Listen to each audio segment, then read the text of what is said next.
are a few, but one of them, the one that first came to my mind was Max Wright.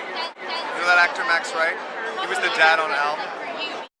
It was wonderful, but I saw him play Sir Andrew Aguichi in 12th Night at Lincoln Center on Broadway with Helen Hunt, and Kira Sedgwick, and Paul Rudd, and he was absolutely stunning, brilliant. It was Shakespeare. I'd never really understood a word of Shakespeare, and I understood every single thing he said, and it made me want to become an actor, like a Shakespearean actor. It gave me the drive to go to Juilliard, and I've never met him, but I don't know what I would say if I did.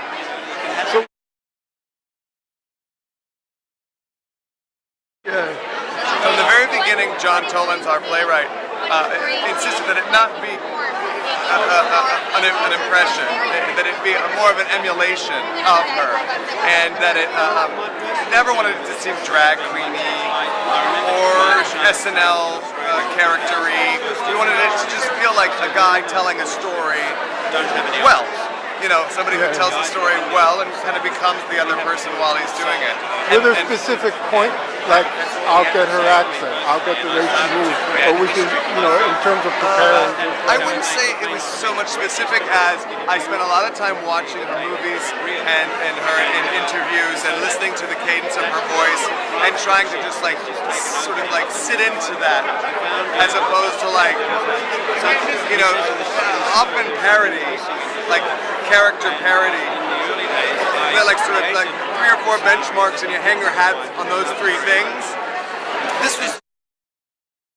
was more essence. I wanted to kind of find the essence of her, so that I could do or say anything within the her of me, and it would read as her. But how conscious was like breaking down, okay, in terms of physical movement or voice, or it was more like you just sort of took her in, and then however that came out, it was more that I sort of let her marinate. Kind of be inside of me. I mean, I was certainly conscious of nails, fingernails, and you know, like the way she uses her hands and hair. You know, like the idea that there's hair, and the idea, you know, I have this sweater that I wear. The idea that she might be wearing a sweater, like things like that.